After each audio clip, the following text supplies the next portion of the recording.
trouve toutes les valeurs réelles de x pour lesquelles l'égalité que voilà est vérifiée. La condition d'existence de cette équation trigonométrique, c'est que le cosinus de x doit être différent de 0, vu que la tangente de x, c'est le sinus de x divisé par le cosinus de x. Et ceci est vérifié si et seulement si x est différent des angles pi demi plus k pi, où k est un nombre entier. Résolvons l'équation. Ici, nous voyons sin moins sin. Nous appliquons la formule correspondante de Simpson et nous remplaçons tangente de x par sinus de x divisé par cosinus de x. 3x plus x sur 2, ça fait 2x.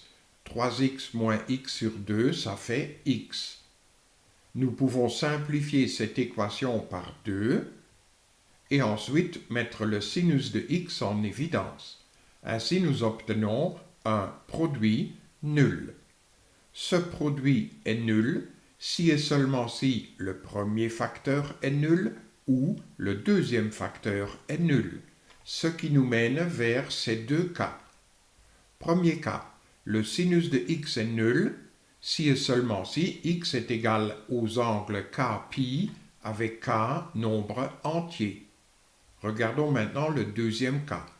Multiplions cette équation par le cosinus de x et nous obtenons cette équation-là. Par la formule de duplication du cosinus, nous savons que le cosinus de 2x, c'est le cosinus au carré de x moins le sinus au carré de x. Et par la formule fondamentale de la trigonométrie, nous savons que le sinus au carré de x, c'est 1 moins le cosinus au carré de x. Ainsi, nous obtenons cette équation-là. Distribuons ce cosinus de x sur ces parenthèses et voilà l'équation qui reste à résoudre. Pour résoudre cette équation trigonométrique, posons u est égal à cosinus de x et l'équation devient 2u au cube moins u plus 1 est égal à 0.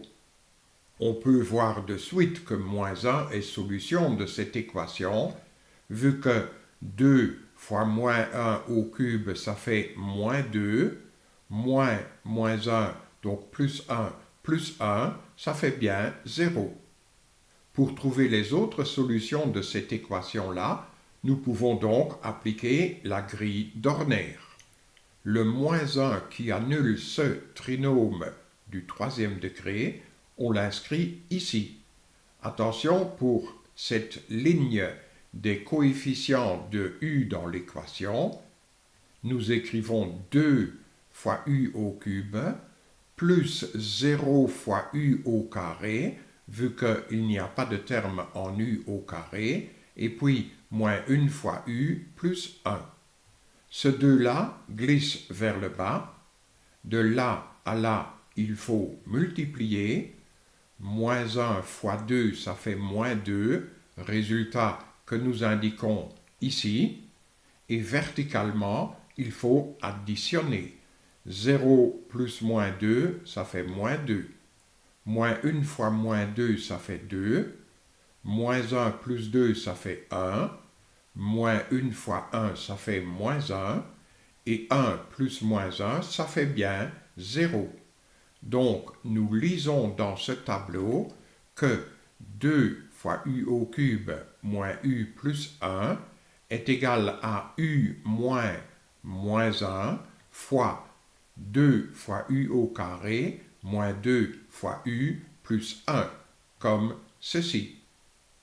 Pour trouver les racines éventuelles de ce trinôme du deuxième degré, nous pouvons procéder par le discriminant delta b carré moins 4ac qui vaut moins 4.